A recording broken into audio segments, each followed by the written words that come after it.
This is the cheapest ukulele kit I could find. And here's what's in it. It's a body. Body's actually, it's okay. There's no kerfing. So very thin, weak glue joints there. The neck, it's a little rough. You know, it's got a repair that would have gotten it tossed off the assembly line. It goes together with a wooden pin, not a screw, not a tenon, you know, none of that. Just an IKEA pin. The most interesting thing in the kit is this fingerboard. It's a little rough, you know, but I think this could be fun. So it appears to be a super soprano. So it's a soprano uke plus one extra fret. If this scale length lines up to another ukulele.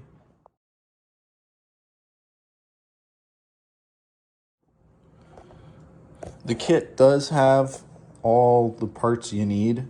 I'm going to be substituting a couple. Around the tuners, it just kind of comes with these glue-in plastic things. So I'm going to use metal fairings that will press into these holes and be retained that way. And instead of using the pin that it comes with, so there is a hole in each side for this pin to go in to locate and support the neck, I've taken a furniture threaded insert and I chopped one of these down a little. It's just a standard T-bolt with an Allen head. And so there's a physical bolt holding the neck on.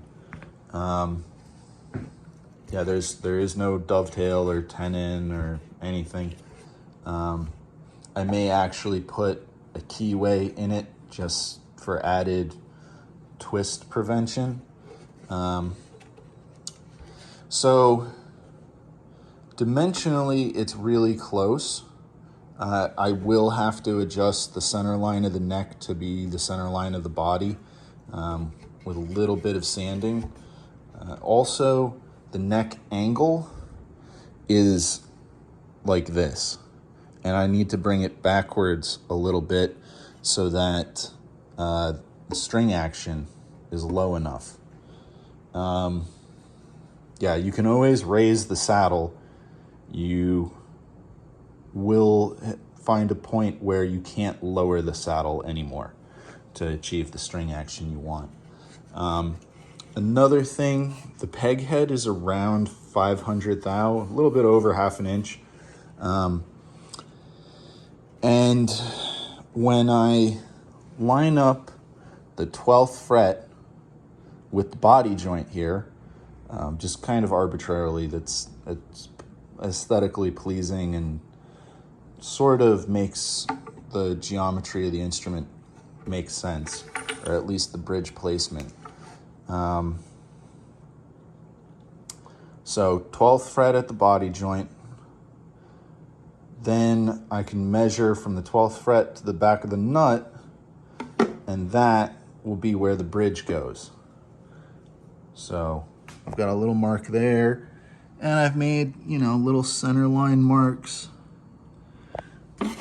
so that I can line up the center line of the neck to the center line of the body. The reason why I say the peg head is 500 thousandths is with the neck 12th fret at the body joint, The peg head here could be thinned. You see that line? So that the angle of the peg head breaks away at the leading edge of the fingerboard. That'll mean I have to do some adjustments to the nut because it won't have a flat shelf. It'll be part of the peg head's angle going that way, but it allows me to sand out the problem here. You know, it's just a machining chip out. But also, ukulele peg heads don't need to be 1/2 inch thick. They can absolutely be 400 thou. That's, yeah, there's no problem with that. So I'm gonna set up a time lapse as I do some of these little woodworking things. So yeah.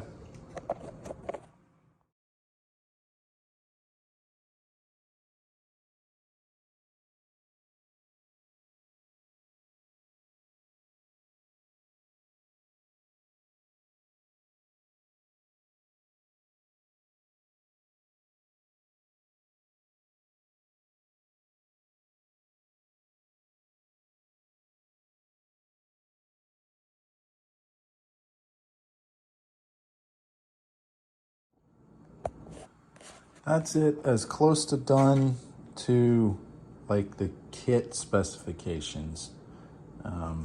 Plus, you know, working out all the geometry that wasn't exactly right.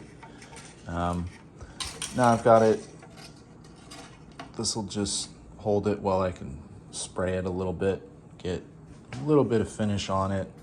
I think this is gonna end up a funky color, so I'm just gonna spray a wash coat of shellac.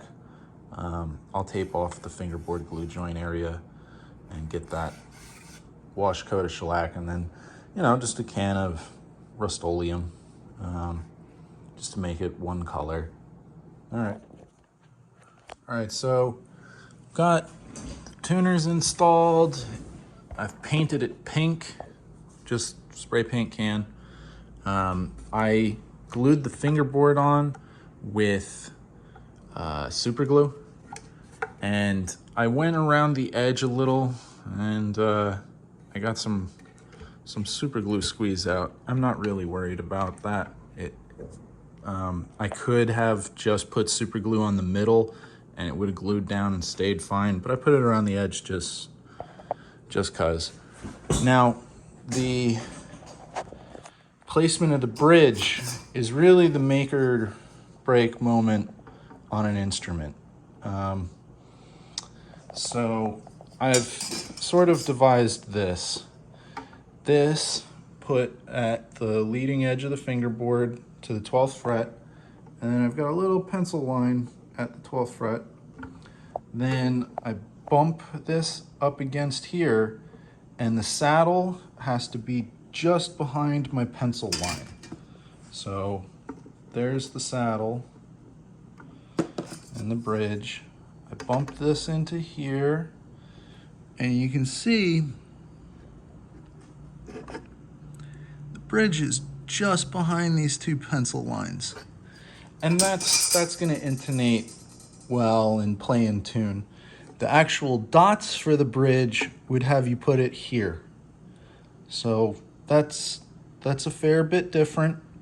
Yeah, don't know why they're doing that, but that's where it's gonna play in tune.